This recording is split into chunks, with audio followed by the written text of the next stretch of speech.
orang sudah menyampaikan ke saya bahwa tidak bisa mengikuti kuliah karena ada upacara. Nah, sebelum saya mulai, yang namanya belum nama realnya mungkin bisa diganti dulu ya, sehingga nanti saat diskusi saya gampang memanggil namanya. Ya, kalian bisa rename di pojok kanannya itu ada rename ya. Oke, selamat sore semua. Terima kasih sudah hadir di perkuliahan kali ini, strategi pembelajaran untuk Vicon kedua ya. Sebelumnya kita sudah di pertemuan pertama sesuai dengan yang sudah disampaikan oleh Kapolri bahwa ada di pertemuan keempat ada Vicon. Nah, di sini kita gunakan kesempatan waktunya untuk mendiskusikan materi terkait pertemuan pertama, kedua, dan ketiga, termasuk juga keempat. Dan pada kesempatan kali ini Pak Komang Sudarmo juga sudah hadir di dalam room meeting ini. Untuk rekan-rekan yang lain yang masih dalam mode videonya tidak aktif, bisa diaktifkan dulu hingga saya atau kami bisa lihat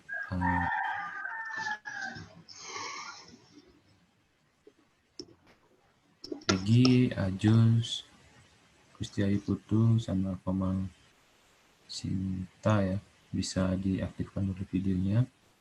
Ya, nanti kalau tidak diaktifkan video nanti tak tahu ketiduran saya kan, kalau diaktifkan kan bisa dipanggil kalau ketiduran. Oke.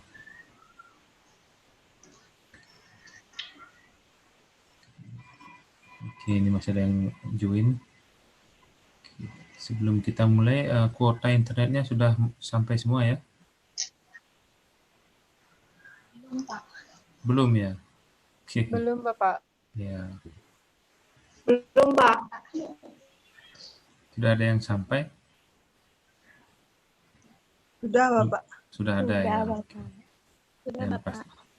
Oke, yang belum mohon bersabar dan mudah-mudahan kekuatannya masih penuh ya untuk web meeting di perkuliahan yang lain juga. Ya. Nah, kita akan efektifkan waktu web meeting ini sehingga tidak terlalu lama dan tidak terlalu banyak memakan kuota. Oke.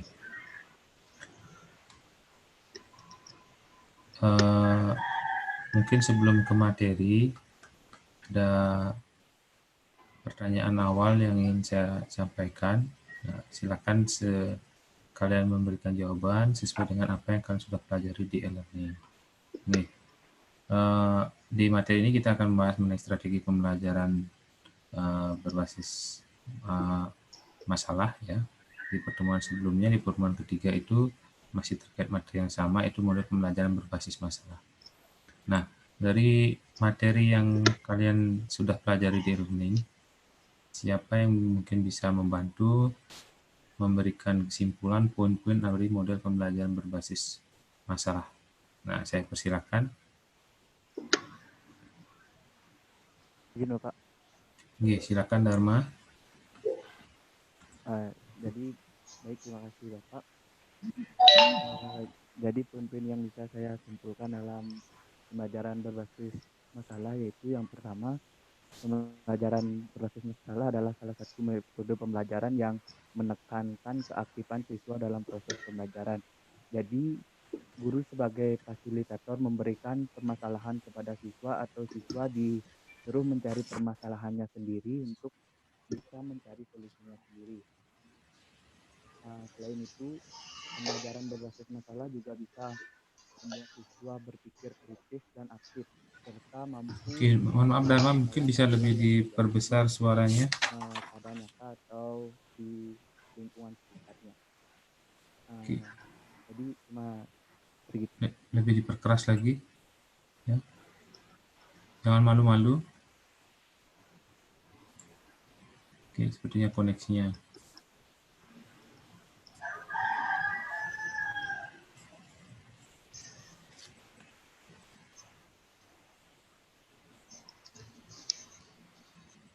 Oke. Ya, sepertinya Dharma mengalami permasalahan koneksi. Oke, mungkin yang lain bisa bantu, ya. Saya persilakan.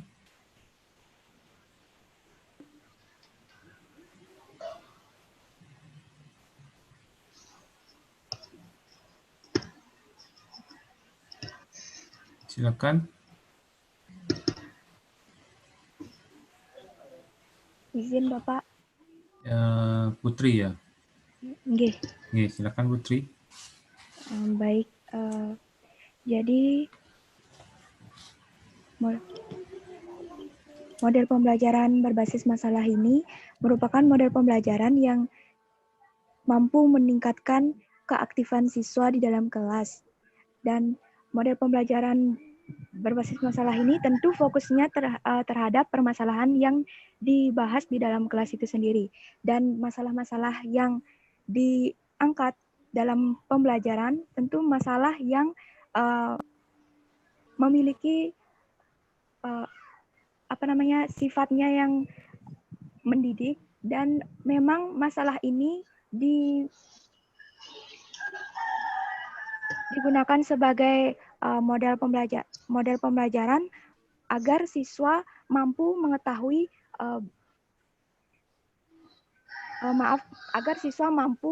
mencari sendiri, mampu berpikir kritis terhadap permasalahan dan menemukan solusi dari permasalahan tersebut.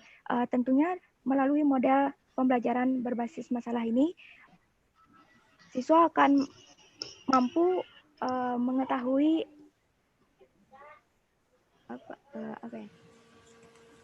pelan-pelan aja. Iya Bapak. Jadi kesimpulannya, untuk model pembelajaran berbasis masalah ini fokusnya terhadap permasalahan itu sendiri Bapak. Dan tentunya model pembelajaran ini cocok untuk diterapkan pada kelas atau kelas yang siswanya memang aktif dalam pembelajaran, seperti aktif dalam diskusi, dan model pembelajaran ini tidak cocok untuk siswa yang masih memerlukan tutor gitu atau bimbingan.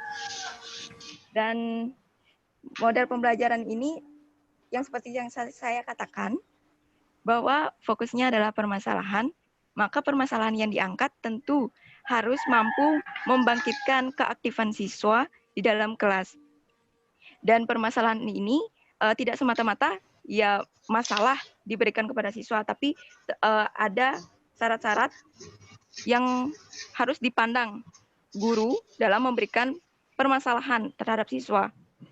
Seperti permasalahan yang ada di lingkungan siswa tersebut, mampu mendidik siswa dan mampu mengarahkan siswa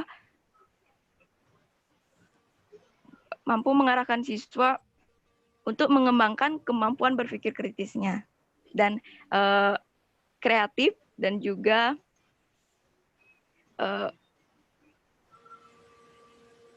ya intinya seperti itu Bapak yang dapat saya sampaikan. Terima kasih.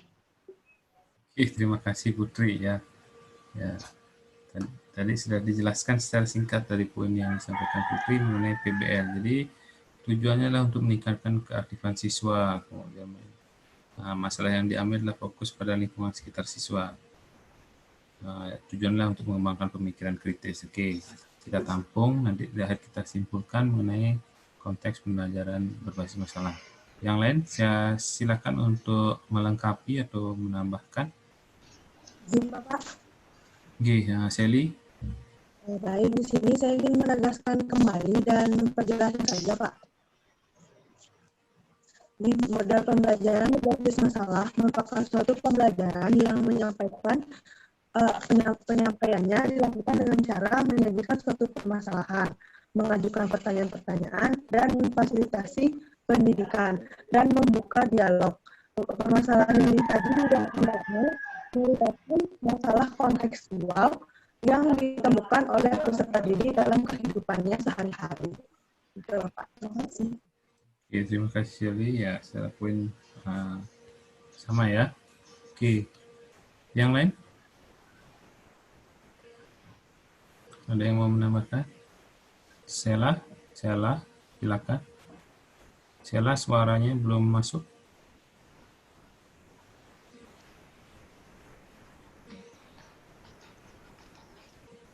Masih belum masuk sebentar, Sela.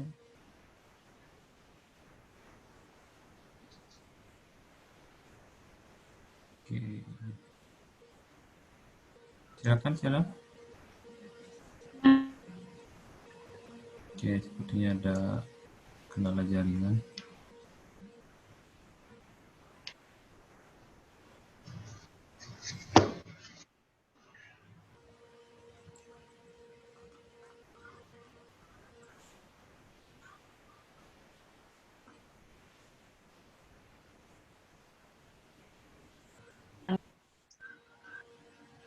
Pak, bisa didengar? Nah, sudah jelas ya, silakan. Jadi kelebihan dari pembelajaran berbasis masalah ini yaitu dapat mengembangkan kemampuan berpikir kritis siswa, kemudian dapat membantu siswa bekerja secara mandiri maupun kelompok, serta model pembelajaran berbasis masalah ini juga memiliki beberapa kekurangan, diantaranya yaitu ketika siswa mengalami kesalahpahaman dalam materi atau permasalahan yang diberikan, cara pemecahannya, maka akan terjadi salah paham dari siswa itu sendiri untuk mengerti materinya, kemudian membutuhkan waktu yang lumayan lama untuk memecah. Kemudian biasanya ciri-ciri permasalahan pada model pembelajaran berbasis masalah ini yaitu bersifat nyata atau permasalahannya bisa dibayangkan oleh peserta didik serta bermanfaat. Ketika peserta didik sudah mengetahui bahwa permasalahannya bermanfaat, maka peserta didik akan berusaha untuk memecahkannya. Lebih semangat untuk memecahkannya. Kemudian, ciri yang lain itu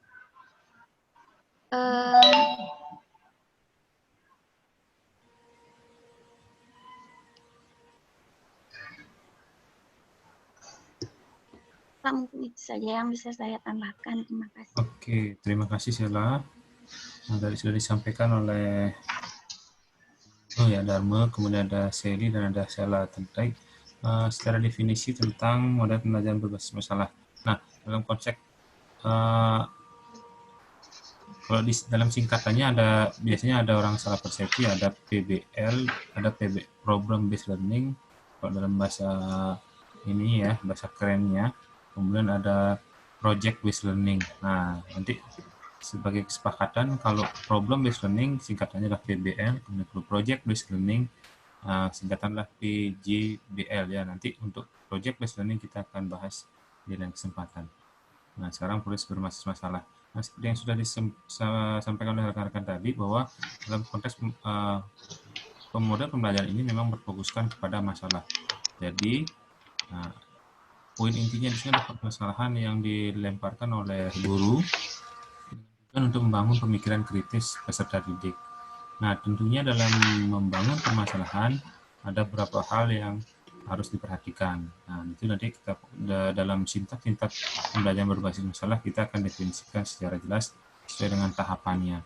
Nah, ada beberapa faktor, beberapa hal yang perlu diperhatikan dalam model pembelajaran berbasis masalah. Seperti yang saya sampaikan tadi ya, masalah yang disampaikan adalah masalah-masalah yang terkait dengan kehidupan sehari-harinya sehingga menarik bagi siswa itu sendiri. Nah, jika mereka tidak pernah mengalami, kemudian tidak pernah melihat, nah itu akan menjadi bumerang dalam proses pembelajaran. Ya, siswa tidak akan tertarik, tidak akan interest untuk membahas topik yang sudah diberikan oleh gurunya. Nah, itu secara singkat tentang definisi dari pembelajaran berbasis masalah atau problem based learning. Oke. Nah, silakan yang lain ada ingin menambahkan dari definisi saya atau Pak Komang, saya persilakan. Oke, Pak. Oke ya. Terima kasih Pak Labu. Jika masih yang menambahkan silakan. Ada Pak Labu, ada. Izin menambahkan. Masih ada. Oke, kalau tidak ada, oh ya silakan. Siapa nih? Saya kasih. Saya Bapak. Oh, Sinta. Cynthia. Silakan adik Iya. mahasiswa. Silakan. Baik, terima kasih atas waktu yang diberikan. Sebelumnya perkenalkan, nama saya Igustiayu Putu Cynthia Hendrayani dengan NIM belakang 1020. Jadi saya ingin menambahkan sedikit, yaitu karakteristik dari pembelajaran berbasis masalah. Yang pertama yaitu pengajuan masalah atau pertanyaan, yang seperti dikatakan teman-teman tadi, yaitu pembelajaran berbasis masalah ini memiliki beberapa kriteria, yaitu autentik, yang berdasarkan pada kehidupan nyata dari siswa yang sudah dikatakan oleh Putri tadi. Yang kedua yaitu jelas, yaitu masalah yang dirumuskan harus jelas agar tidak menyulitkan peserta didik nantinya.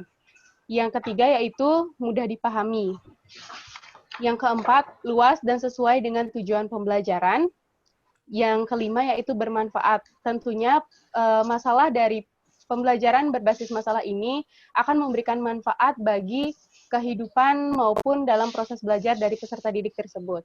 Yang kedua yaitu keterkaitan dengan berbagai ilmu disiplin atau disiplin ilmu yang hendaknya mengaitkan beberapa masalah yang akan dibuat itu melibatkan berbagai disiplin ilmu.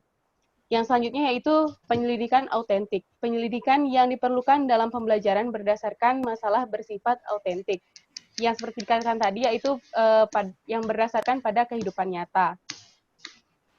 Selanjutnya yaitu menghasilkan dan memamerkan hasil. Dari apa yang sudah kita berikan, yaitu masalah dari pembelajaran berbasis masalah ini, yaitu menghasilkan yaitu jawaban-jawaban dari peserta didik tersebut. Dan yang terakhir yaitu kolaborasi. Kolaborasi yang di sini dimaksud adalah berdiskusi, peserta didik berdiskusi dalam kelompok yang sudah dibentuk. Sekian dari saya, terima kasih atas waktunya. Oke, terima kasih Cynthia atas tambahannya. Oke, silakan Pak Komang. Oke, Cynthia bagus sekali ya jawabannya ya. Sangat cerdas sekali jawabannya. Oke, bagus. Oke, saya akan memaparkan tentang sejarah ataupun perkembangan PBL ini. Itu muncul pada tahun 1160-an ya, itu di Amerika pada saat pembelajaran medikal di kedokteran ya, itu dikembangkan PBL ini. Ternyata kedokteran sangat tepat sekali karena itu setiap pada saat pembelajaran medikal kecuali itu sangatlah berbasis masalah. Nah, sehingga dari pengalaman atau hasil dari pembelajaran kedokteran itu cuma diterapkan di pendidikan yang lain karena ternyata juga hasilnya bagus. Nah, tentunya seperti sampaikan oleh Cynthia tadi punya karakter tersendiri dan mungkin tujuan tersendiri yang tepat untuk dikembangkan dengan menggunakan model PBL. Perlu saya sampaikan bahwa PBL ini, mungkin siapa yang bisa jawab ya, PBL ini menggunakan pendekatan teori belajar apa kira-kira adik-adik? Masih ingat pelajarannya? Siapa yang bisa jawab? Siapa yang bisa jawab kira-kira teori belajar atau teori belajar yang digunakan dalam PBL ini apa kira-kira adik? Ada yang bisa jawab? Terdengar suara saya Pak Kabul? Terdengar ya suara saya? Masuk Pak Mang, masuk. Oh ya, ada jawab soalnya. Ada yang tahu kira-kira teori belajar apa yang digunakan pada model pembelajaran PBL ini? Coba ingat-ingat lagi teori belajarannya. Oh, belum dapat ya? Teori belajaran belum dapat ya, Pak Labu ya? Teori belajar pembelajarannya sudah ya? Sudah rasanya, baru strategi. 2 ya? Iya, semester 2 kalau salah. Iya. Ayo, Cynthia, ya Cynthia bisa jawab Cynthia. Ya, kalau siapa yang bisa jawab akan saya pertimbangkan nilainya. Ayo, silakan. Wah, lupa nih teori belajarnya ya. Nah, adik-adik perlu pelajari teori belajar ya. Itu dasar bagi kalian untuk menguasai tentang pedagogik. Ya. Oke, saya akan ataupun perkembangan PBL pada saat pembelajaran medikal itu semuanya adalah berbasis masalah. Belajar yang digunakan dalam pembelajaran PBL tentunya seperti dikembangkan PBL ini. Nah, mungkin PBL menggunakan pendekatan, saya bisa jawab yang digunakan dalam PBL yang bisa ada yang jawab. Pak juga mahasiswanya nih teori belajarnya banyak sekali dilupakan. Ayo adik. Yang bisa menjawab, apa itu teori konstruktivis? Pembelajarannya. Sudah ya? Wah, semuanya tidak ada masalah. Ya, menjawab nih. Ya. Yuk, Cynthia, nanti minggu depan, ayo silakan. Saya akan coba tunjuk kalian. Ya, saya tunjuk langsung nama-nama kalian, belajar yang kuat, kuasai kami. Ya. Tolong dipelajari, tolong dipelajari dengan bagian PBL atau konstruktivis. Strategi pembelajaran. Strategi pembelajaran aplikasi dari teori belajar. Halo, ada yang jawab? Izin menjawab, Bapak. Oke, silakan Cynthia. Cynthia. Nanti kalau mau jawab bisa klik tombol reaction ya. Langsung. Oleh jempol ya. Baik, Bapak.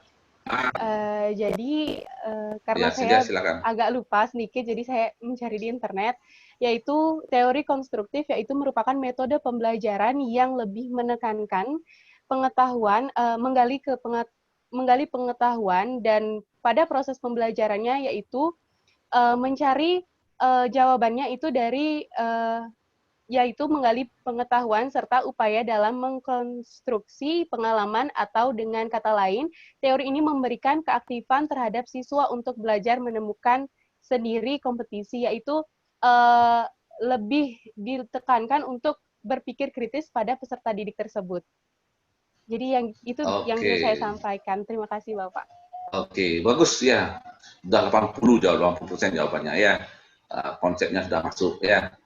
Oke, Cynthia, bagus ya. Oke, walaupun adik punya inisiatif mencari lewat Google, itu udah kerja keras yang luar biasa pada Cynthia Hendrayani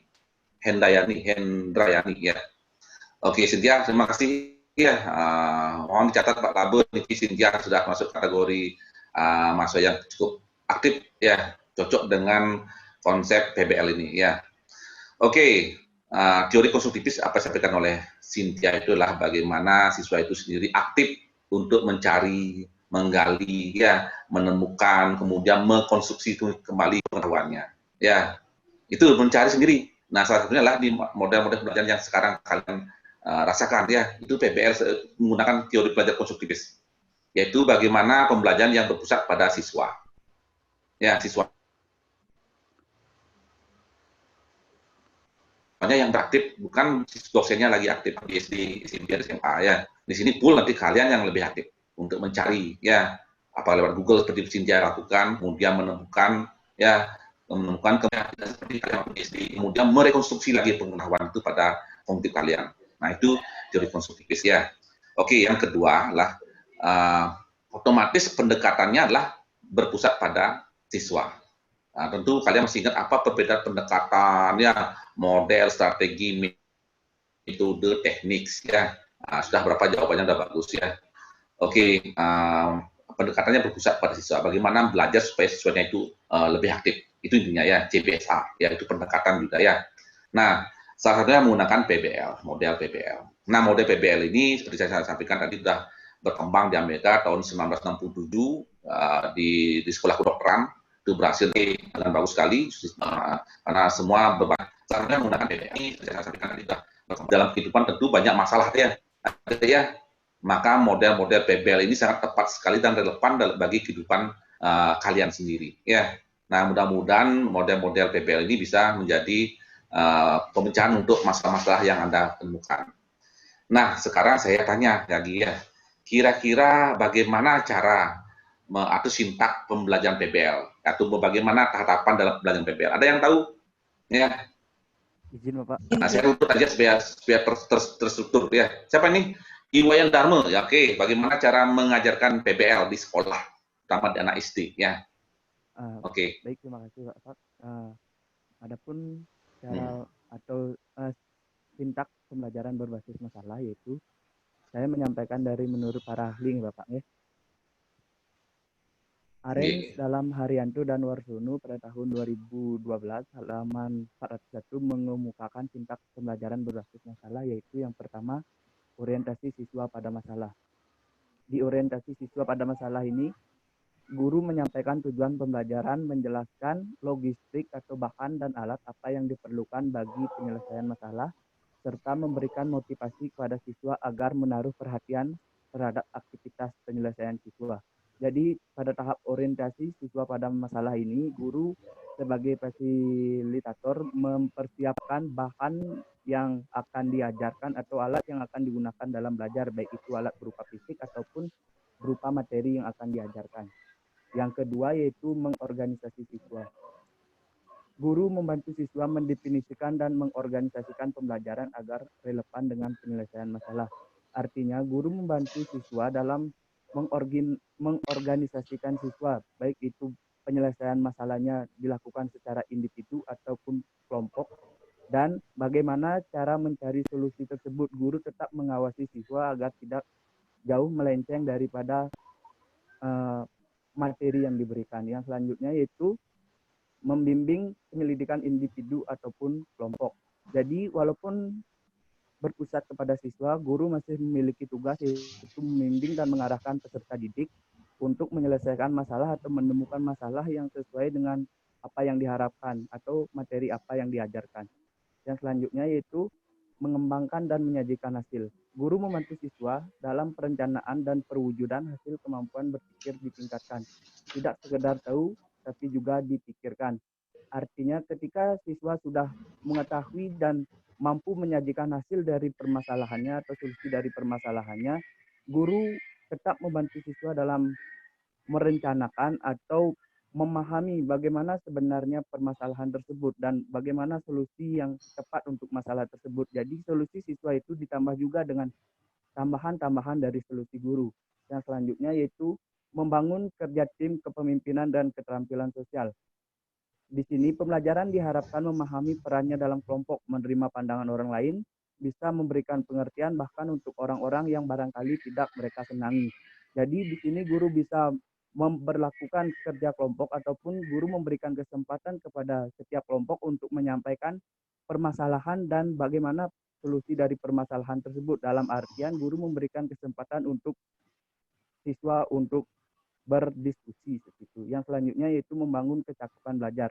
Pembelajaran perlu dibiasakan untuk mampu belajar terus-menerus. Ilmu keterampilan yang mereka butuhkan nanti akan terus berkembang apapun bidang pekerjaannya. Jadi mereka harus mengembangkan bagaimana kemampuan untuk belajar.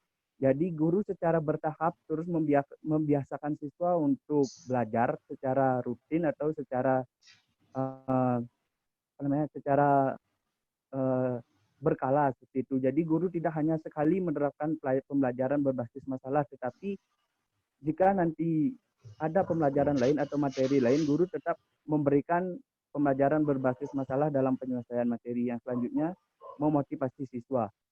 Guru memiliki peran yang sangat penting, yaitu memotivasi siswa untuk memberikan semangat kepada siswa dalam menyelesaikan masalah ataupun dalam memberikan kesempatan pada siswa untuk menyenangi masalah apa yang diberikan oleh guru dan menyenangi bagaimana proses pembelajarannya atau menyenangi bagaimana untuk mencari solusi dari masalah tersebut. Terima kasih Bapak. Oke, Wayan Darmo bagus sekali ya penjelasan dah. Bagus sekali. Pak Labo tolong catat ya, Wayan Darmo ini bagus ya jawabannya. Tolong catat ya. Kita akan pertimbangkan untuk keaktifannya. Benar sekali apa sampaikan oleh Wayan Darmo, itu teorinya bagus sekali dan juga sintaknya tepat sekali ya.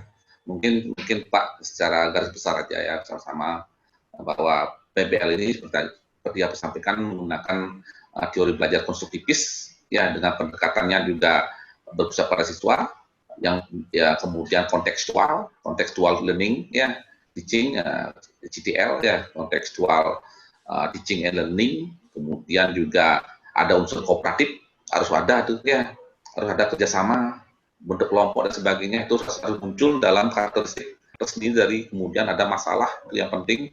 Kemudian learning to learn, itu bagaimana belajar untuk belajar ya. Saya terus belajar dan belajar sampai oleh Wayan Darmo ya. Anda sudah bisa, apakah berhenti belajar? Kan tidak berhenti belajar, pasti terus belajar kan, gitu kan ya. Artinya belajar terus belajar bagaimana belajar yang bagus. Nah itu yang pelajari dari PBL. Kemudian doing science, artinya bagaimana adik bisa melakukan kegiatan menggunakan ilmu pengetahuan ya, pengetahuan untuk melakukan sesuatu pemecah masalah. Itu dengan cara seperti apa? Mungkin masih ingat tentang 5M-nya ya, itu menggunakan keterampilan ilmiahnya, bagaimana menemukan, kemudian mendefinisi segala masalah, kemudian mengumpulkan fakta-fakta, menyusun dugaan sementara, menyelidiki, kemudian menyempurnakan permasalahan sampai nanti menemukan solusinya. Ya, itu nanti kalian bisa lakukan di PBL. Itu PBL sangat tepat sekali. Nah, sekarang mungkin saya akan minta siapa yang bisa membuat satu aja ya, satu kira-kira model pembelajaran secara nyata di kelas kira-kira ya. Sebentar aja ya, mungkin apa aja kira-kira masalah bisa anda tampilkan dalam pembelajaran PBL di sekolah dasar. Nah, kira-kira siapa ya dari kalian yang bisa tadi kan teoritis ya, sekarang bisa nggak mengimplementasikan dalam kondisi nyata di kelas? Kira-kira apa kira-kira yang perlu contoh nyata ya pembelajaran itu yang mencerminkan PBL? Nggak mesti harus sintagnya lengkap, tapi minimal sudah ada garis-garis besarnya seperti apa kegiatannya. Siapa yang bisa menceritakan? Siapa yang bisa memberikan bersedia untuk memberikan satu contoh pembelajaran PBL atau model PBL di kelas? Ya, ini levelnya lebih tinggi ya, lebih tinggi nih ya. Baik Bapak, izin menjawab. Izin menjawab Bapak. Ini sudah create atau equation dalam siapa ini? Ini Komang terbalik. Bapak sakit kepala lihat Komang memang. Ini Komang Sinta Marbelin. Pelaku bisa nih. Ya. Lagi nih HP-nya, jadi karena ada di bawah, jadi harus dimiringin HP-nya. Bapak sakit kepala lihat Komang nih ya. Ya, untung enggak diputar balik nih. Ya. Silakan Komang, silakan. Diputar dulu, diputar lagi kayak tadi. Ya. Jangan salto nanti. Maaf ya Pak sebelumnya. Jadi di sini menurut saya cara mengimplementasikan model pembelajaran masuk pertama, pasti kita dulu memberikan penjelasan kepada anak. Misalnya saya di sini di kelas ya, kenapa? Halo, kenapa belum Bapak? jelas, masih terputus. Masih terputus suaranya. Silakan diulang lagi. Apa contohnya? Contoh pembelajarannya apa? Pembelajaran apa? Ya, silakan. Jadi contohnya Bapak, misalkan saya memberitahu tentang bencana banjir. Jadi bencana banjir tentunya pasti merupakan sesuatu yang tidak lazim diketahui oleh anak. Jadi di sana saya bisa bertanya kepada anak tentang permasalahan. Pertama saya akan bertanya, apakah kalian pernah di daerah kalian terjadi banjir? Lalu yang kedua saya akan mengarahkan kepada anak, kalian tahu nggak apa sih penyebab banjir itu? Lalu yang ketiga mungkin saya akan menjelaskan bagaimana apa yang menyebabkan banjir itu. Jadi terus yang ketiga mungkin saya akan setelah menjelaskan, mungkin anak-anak saya berikan kesempatan untuk menjawab hal itu, maka saya setelah itu akan bertanya kepada mereka bagaimana cara mengatasi hal tersebut. Seperti itu Pak contohnya. Mungkin pertama-tama saya akan menjelaskan dulu tentang contoh-contoh bencana alam. Terus baru setelah itu saya akan mengarah misalnya ke contoh bencana alamnya, salah satunya adalah banjir, seperti itu Pak. Ini bisa diterapkan pada pembelajaran IPS, yaitu pada materi bencana alam. Oke ya, tapi ingat ya, oke bagus ya. Ini Komang Sinta Marbelin ya, mohon Pak Prabu catat ya. Marbelin sudah berikan bagus ya komentarnya, kemudian jawabannya ya, bagus Marbelin ya. Yang kedua saya ingatkan bahwa PBL ini multidisiplin ilmu ya dalam pemecahan masalahnya. Ya, tidak mesti harus IPS itu kan. Mungkin temanya mata pelajaran PS, tapi yang pemecahan masalah bisa lintas disiplin ya. Bisa disiplin ilmu agama, bisa menjelaskannya, bisa ilmu IPA, bisa ya untuk misalnya kemungkinan nanti erosi dan sebagainya ya, atau mungkin ilmu yang lainnya ya. Bisa digunakan, artinya kita bisa dijawab dengan satu ilmu, misalnya IPS saja enggak ya, tapi dijawab dengan multi ilmu, itu intinya ya. Bagus ya, bagus Marbelin ya. Jawabannya adalah intinya yang pertama adalah masalah harus kontekstual, harus dipahami oleh siswanya. Jangan terlalu menghayal ataupun yang belum pernah dirasakan oleh siswanya. Itu juga kurang nyambung nanti ya. Nanti silakan Anda misalnya contoh pertanyaan dia bagus ya, apakah pernah Adik tahu banjir? Nah, Itu kan tahu Bu, ya bisa jadikan soal pencarian masalah. Bagus ya. Jangan tahu planet Mars, ya itu berat ya, agak terlalu berat di bahasanya. Atau tahu penyakit yang ini ya, agak berat. Kalau belum tahu jangan dipaksakan untuk jadikan tema masalah ya.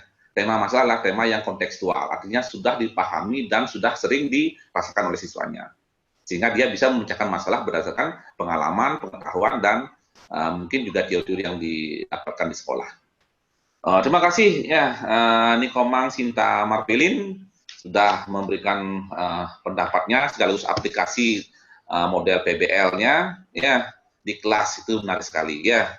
Nanti bisa juga sampah sekarang kan era banyak sampah dimunculkannya itu di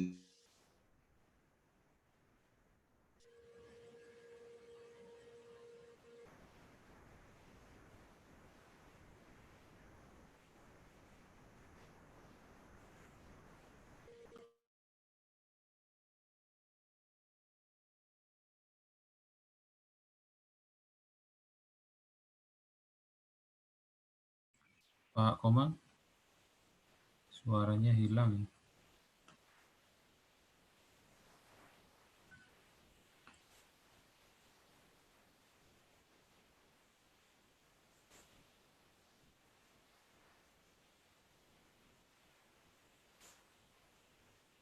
Oke.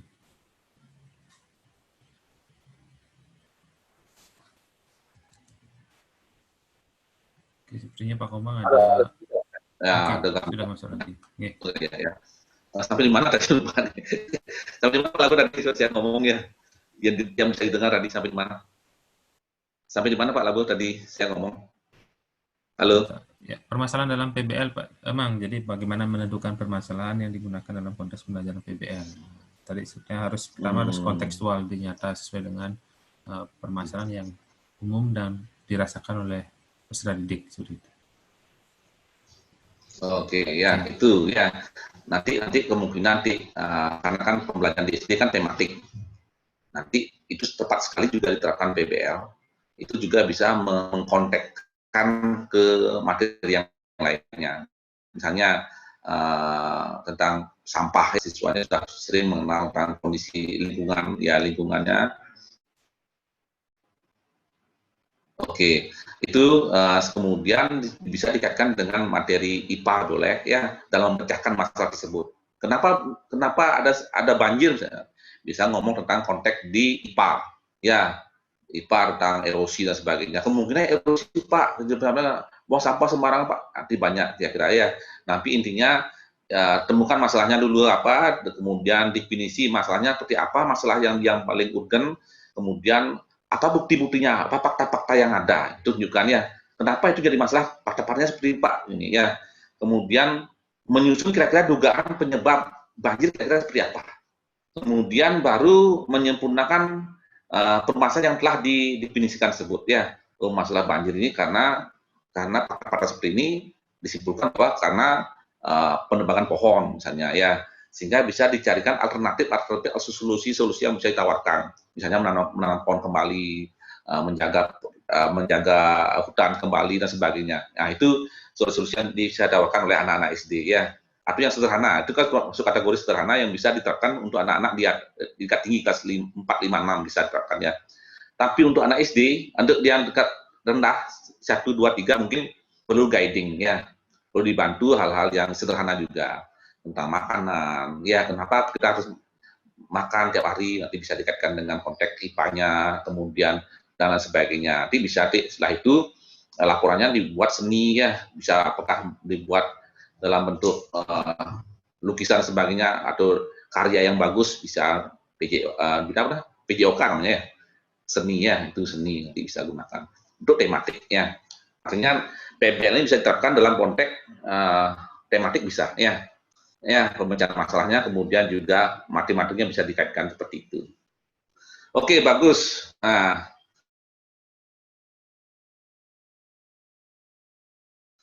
mungkin Pak Labu bisa ada mungkin yang kurang mungkin saya sampaikan di sini atau ingin tambahan dikit. Silakan Pak Labu kalau ada hal. Halo Pak Labu. Baik, terima kasih Pak Komang. Secara umum sudah lengkap yang disampaikan Pak Komang. Jadi fokus PBR adalah dalam penentuan masalahnya adalah memang harus kontekstual. Tapi memang permasalahan-permasalahan yang nyata yang dihadapi oleh peserta didik. Karena samping itu tujuan dari pembelajaran ini adalah menyiapkan peserta didik itu agar cakap ya dalam kehidupannya, seperti itu. Nah, dalam untuk pembelajaran K13 ini memang tepat diterapkan PBR karena di tematik itu mampu mengintegrasikan semua mata pelajaran seperti yang disampaikan Pak Mang tadi. Konteksnya mungkin dalam secara temanya mungkin muncul dalam IPS, tetapi dalam pengimplementasian atau penyelesaian masalahnya bisa menggunakan semua mata pelajaran. Seperti yang tadi, secara IPA mungkin secara alam seperti apa terjadi, mungkin dari sisi kesehatan juga, secara agama juga bisa dikaji, misalkan kalau kita di agama Hindu misalkan PHK-nya, nah mungkin tidak mengimplementasikan itu kepada alam segala macam sehingga menyebabkan. Secara konteks sosial, ilmu sosialnya juga masuk, di mana misalkan penyebab banjir secara kehidupan sosial apa penyebab-penyebabnya, siapa yang rugikan seperti itu. Dan konteks dalam pembelajaran bahasa juga bisa, jadi mereka bisa membuat esai dengan tema dan topik hasil laporan dari pembelajaran ini, sehingga tepat memang diimplementasikan di K13 seperti itu. Nah itu. Selanjutnya Pak Mang ada pertanyaan lanjutan, silakan. Yes. Atau pertanyaan lanjutan kayaknya sudah ya. Ya. Nah, untuk penilaiannya, evaluasinya, ya saya tanya pada adik-adik, evaluasi yang menggunakan PBL paling tepat menggunakan apa kira-kira? Dan mengapa itu dilakukan? Dan mengapa evaluasi itu dipilih? Silakan dijawab. Siapa yang bisa jawab? Dalam model PBL itu kira-kira menggunakan evaluasi jenis apa ya? Kemudian mengapa itu dipilih? Nah, siapa yang bisa menjawab?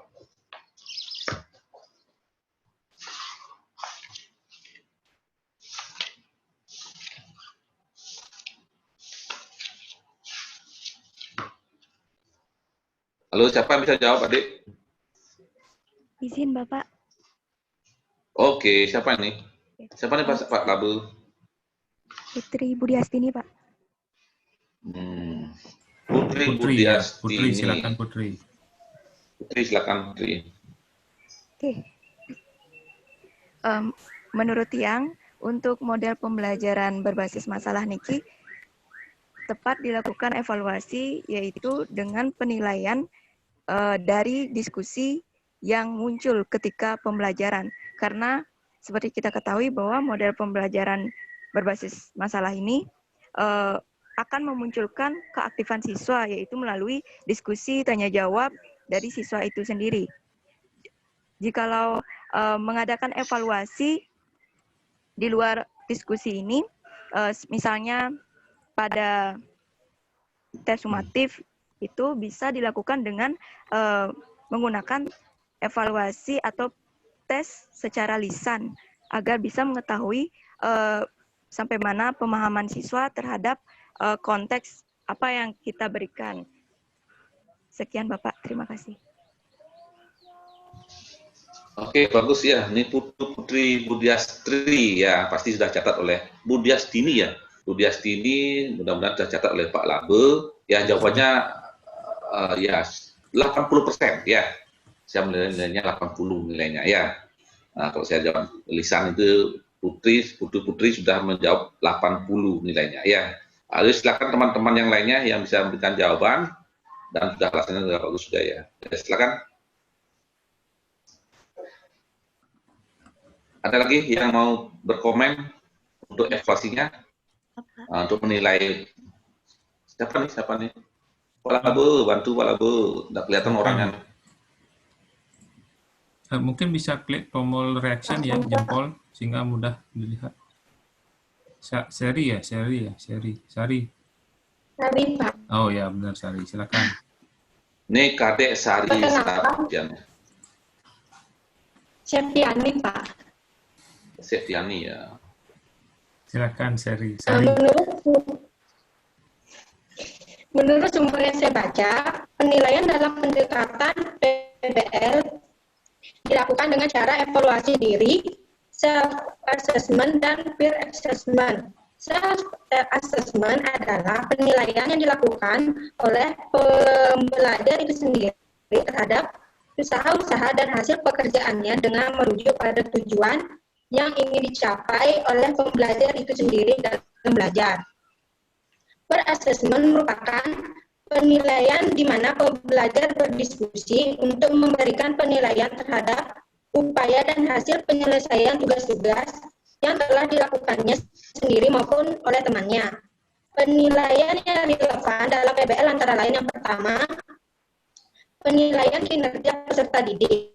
Pada penilaian kinerja ini, peserta didik diminta untuk kerja atau mendemonstrasikan kemampuan melakukan tugas-tugas tertentu seperti menulis karangan, melakukan suatu eksperimen, menginterpretasikan jawaban pada suatu masalah, memainkan suatu lagu, atau melukis suatu gambar.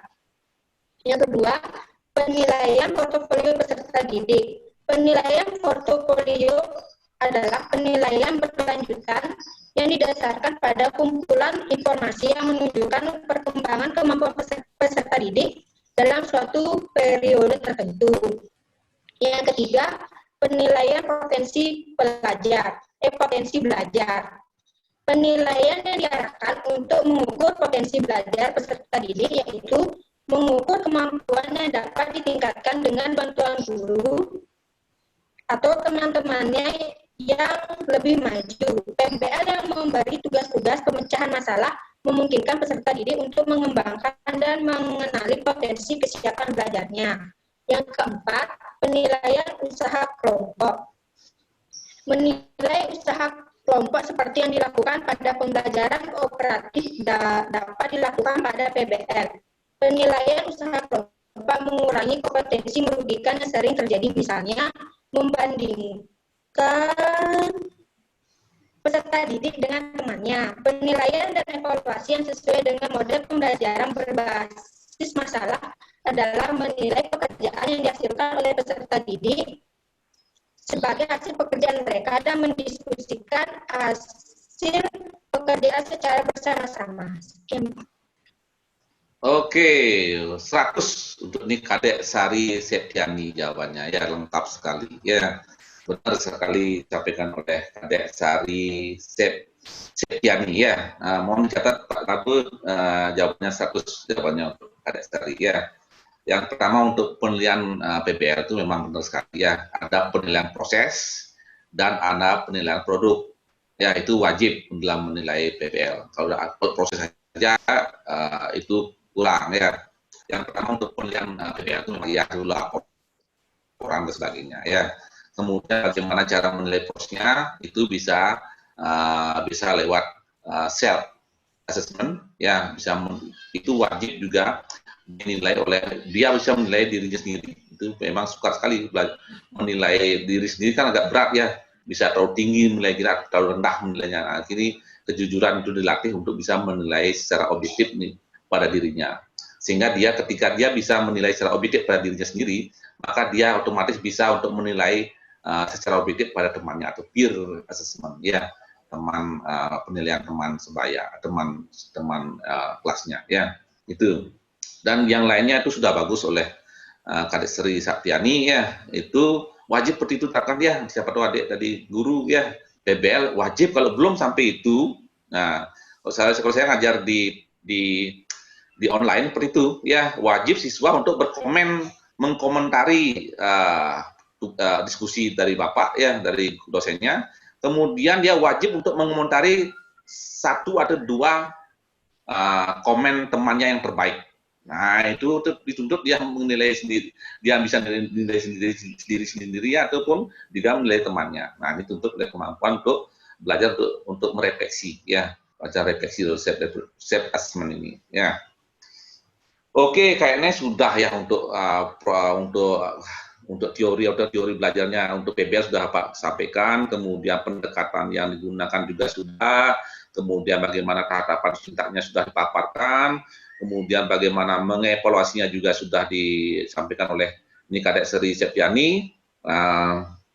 Kayaknya ada hal yang mungkin yang belum dipahami, Saya berikan waktu 5 menit, kemudian nanti saya silakan Pak Labu untuk menutupnya jika tidak ada pertanyaan. Silakan Pak Labu, mungkin diantarkan teman-teman mahasiswa yang ingin bertanya atau ingin perdalam lagi hal-hal yang belum dipahami, silakan. Baik, terima kasih Pak Komang. Silakan dari mahasiswa, jika ada hal-hal yang ingin ditanyakan, saya persilakan waktunya. Silakan. Jika tidak, Pak. Ya siapa ini? Putri Budiastini, Pak. Oke, silakan Putri. Saya hendak bertanya terkait model pembelajaran PBL ini kan akan membangkitkan keaktifan siswa di dalam kelas. Namun seperti kita ketahui bahwa model ini memang cocok pada kelas yang sekiranya kita tahu itu kelasnya aktif seperti itu. Namun ketika kita memberikan suatu permasalahan seperti tanya jawab, kita lihat siswanya karena sesuai pengalaman saya, ketika saya memberikan suatu permasalahan atau ada beberapa siswa yang memang memberikan respect, dia aktif gitu Bapak. Namun ada siswa yang memang dia entah dia paham atau entah dia kurang mengerti, itu tidak disampaikan. Bagaimana cara kita sebagai calon guru atau guru nantinya Bapak untuk membantu siswa tersebut agar aktif seperti temannya gitu. Karena tidak semua siswa aktif dan senang dengan pembelajaran berbasis masalah gitu Bapak. Terima kasih. Oke. Siapa jawab? Labu. Oke, boleh. Baik, terima kasih Pak Mang dan Putri atas pertanyaan tadi. Nah, dalam kondisi itu memang ini tantangan menjadi seorang calon guru maupun jadi guru ya. Jadi sebagai seorang guru itu tidak hanya pintar mengajar, tapi harus mau terus belajar. Belajar dalam artian terus melakukan evaluasi terhadap proses pembelajaran, mengenali karakter peserta didik, karena pertemuan sekarang mungkin bukan berbeda dengan pertemuan berikutnya, berdasarkan evaluasi yang sudah kita lakukan. Nah, di sanalah ada berbagai macam model dan strategi pembelajaran yang kita bisa terapkan. Nah, dalam konteks ini, seperti yang sudah dikatakan tadi, pertama perhatikan masalah yang kita akan lemparkan. Itu adalah masalah yang memang kontekstual dan menarik bagi anak-anak untuk dibahas. Nah, kemudian kaitannya dengan perbedaan karakter siswa itu memang umum terjadi di semua sekolah seperti itu, apalagi sekolah-sekolah yang dalam tanda kutip berada di daerah-daerah dengan lingkungan yang memang ya dalam tanda kutip minat belajarnya rendah. Strateginya adalah kita dalam mengorganisasikan, dalam membentuk kelompok itu buat dia agar heterogen. Ya, kita catat minimal dalam satu kelompok itu ada orang-orang yang memang bisa menjadi leader, memimpin atau mampu memotivasi rekan-rekan atau teman-temannya yang lain seperti itu. Nah, mungkin itu yang bisa saya sampaikan, Putri. Silakan Pak Komang jika ada yang ingin ditambahkan. Oke, bagus Pak Gus, saya setuju ya, dapat Prabu, kita harus membagi kelompok secara heterogen. Ya, kemudian masalah harus menarik. Itu intinya. Kalau tidak menarik, mungkin tentunya tidak akan memancing siswa untuk berpikir ataupun beraktivitas secara baik ya. Yang ketiga adalah mengenal karakteristik siswa, itu penting sekali. Ya, ada tipe siswa yang tipenya diam, ya tidak mau ngomong, ya ada tipe itu. Berarti dia tipe apakah mungkin adik-adik masih ingat tentang gaya belajar, 3 gaya belajar ya, audio, visual, dan kinestetik. Yang tipe audio dia akan senang sekali dia berdiskusi. Ya, dia akan senang sekali dia ngomong. Tapi tipe visual mungkin dia akan sedikit berbicara, tapi lebih banyak dia berpikir, lebih banyak dia akan senang menulis. Nah, itu kasih pilihan-pilihan, apakah dia membacakan tulisannya atau yang senang visual mungkin langsung dia menjawab sekaligus juga berkomentar. Itu tipe-tipenya, tipe visual, tipe audio. Tipe visual memang mungkin perlu ketika dia menjawab dia perlu menulis. Itu ya, berbeda nih.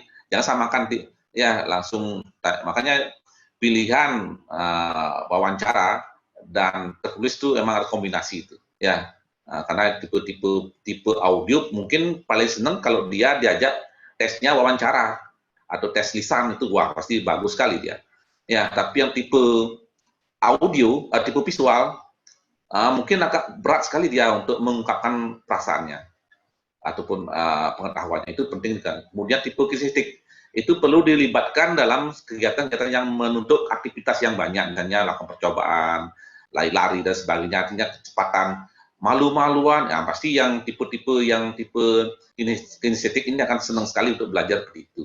Ya misalnya mungkin buat kuis dan sebagainya, ya setelah PBL, setelah gini diberikan kuis, kemudian ada lomba-lomba dalam kelompok, dalam memecahkan masalah, pasti tipe-tipe kinestik akan senang sekali. Nah, berarti penting sekali seorang guru memiliki kemampuan pedagogik yang kuat, yang bagus ya, bagaimana strategi yang menarik, merancang metode-metode yang pas ya untuk pembelajaran yang tentunya menuntut aktivitas yang menantang ya. Itu menantang, berpikir itu kalau teorinya SAPI ada somatis, audio, visual, intelektual, bagaimana memahami gaya belajarnya, kemudian ada tantangan-tantangan untuk berpikir. Nah, itu penting sekali dipahami.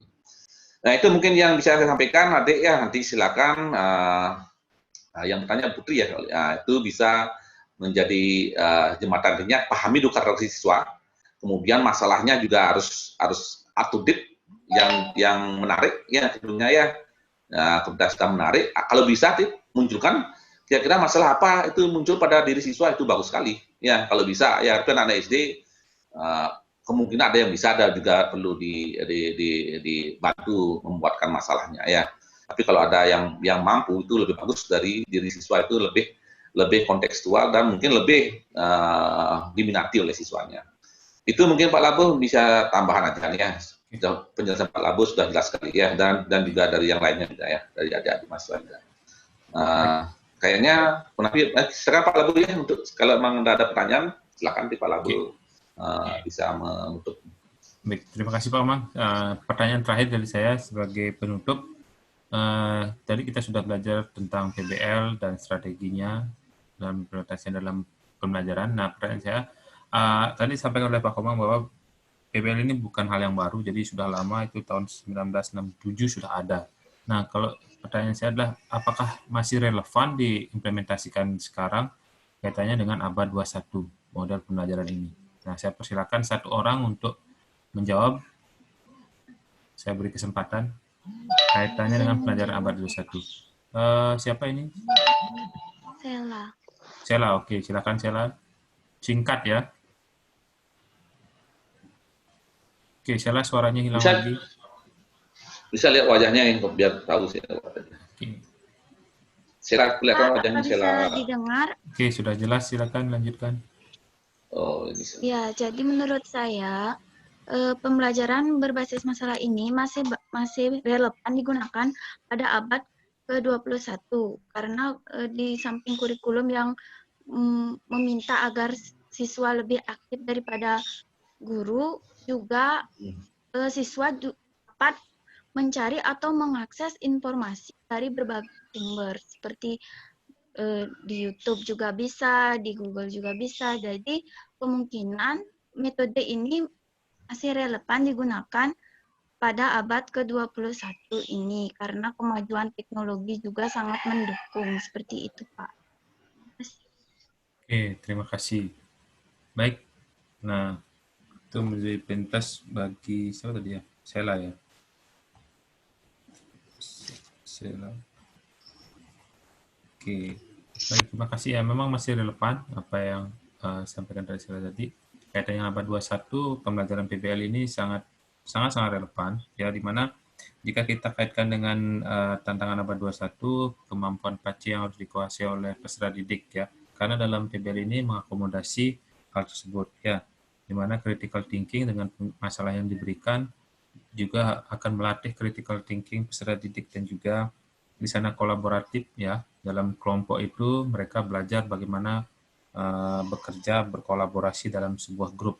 Kemudian ada komunikasi, mereka belajar bagaimana dalam kelompok berkomunikasi dan menyampaikan pendapat dan pemikirannya, dan juga kreatif. Nah, di sana mereka harus memberikan pemikiran kreatif untuk memberikan solusi terhadap permasalahan yang diajukan. Nah, ini sangat relevan dan juga melatih, kalau kita kaitkan dengan HOT, nah ini sangat relevan karena ini akan melatih pemikiran tingkat tinggi peserta didik. Nah, itu.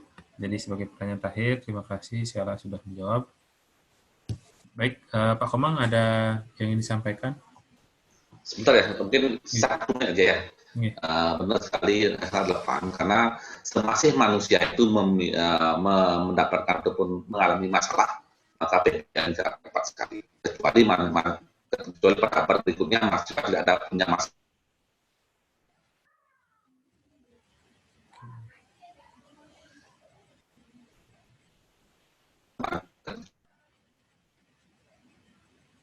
Kecuali pada berikutnya masih tidak ada punya masalah lagi, PPN karena sudah ada. Kecuali kecuali pada berikutnya. Terima kasih Pak.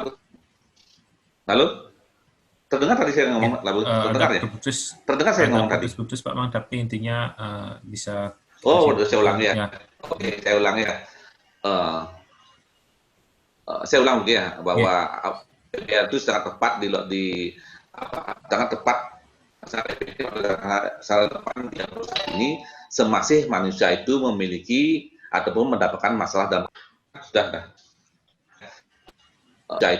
mendapatkan masalah dalam mendapatkan ataupun tidak memiliki masalah lagi, mungkin PBL ini tidak relevan lagi, itu intinya. Terima kasih Pak Labu. Terima kasih Pak Komang, tadi sudah ditambahkan inti poinnya adalah selama manusia masih ada masalah, ini sangat-sangat relevan ya. Oke. Baik, terima kasih Pak Komang sudah join di perkuliahan kali ini dan adik-adik mahasiswa semua sudah join. Sebelum kita menutup perkuliahan ini ada beberapa hal yang saya sampaikan sebagai refleksi untuk kegiatan berikutnya.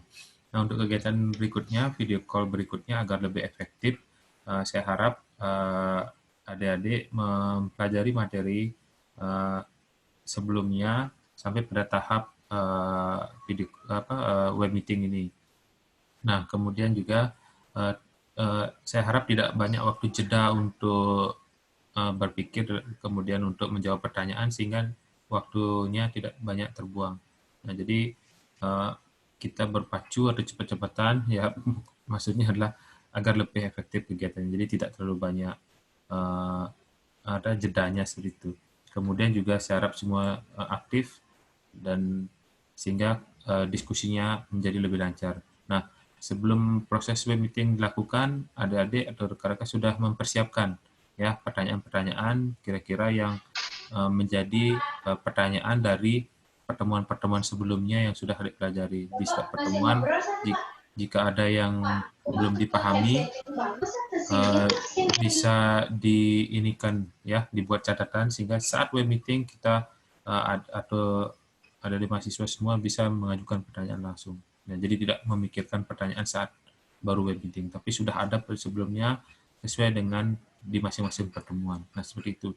Sehingga di saat web meeting berikutnya, kegiatannya menjadi lebih efektif, lebih cepat, dan tidak banyak waktu yang terbuang. Nah, begitu juga kami sebagai pengajar nanti akan dalam penyampaian materinya juga akan lebih cepat ya dibandingkan di kelas, dan tidak juga memberikan waktu berpikir lebih banyak karena biar tidak lama, sehingga sangat diharapkan semua perhatiannya fokus ya dengan web meeting, sehingga apa yang kami sampaikan tidak ada yang tertinggal. Nah, begitu juga ya kalau mungkin ada yang belum jelas, nanti saya akan upload atau share linknya sebagai evaluasi, mungkin ada yang ketinggalan atau ada yang lupa. Ya, sebelum mengakhiri, silakan semuanya masuk ke kolom chat, dituliskan nama dan name-nya di sana sehingga bisa saya record untuk yang hadir di kegiatan web meeting ini. Oke, sambil menunggu, jika Pak Komang ada yang ingin disampaikan, saya persilakan.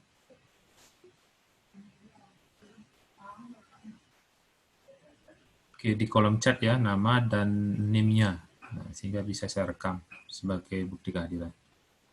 Oke, sambil menunggu mengisi absensi, Pak Komang, saya persilakan jika ada hal-hal yang ingin disampaikan sebelum kita tutup.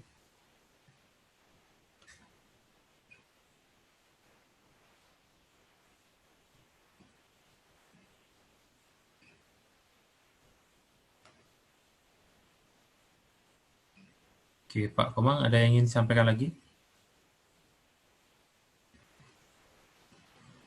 Oke, masih mute. Masih mute, Pak Mang. Mute. Ya, sudah. Oke, sudah. Pak Oke. Ya. Yang pasti absensinya penting untuk direkap. Ini Pak Abud nih.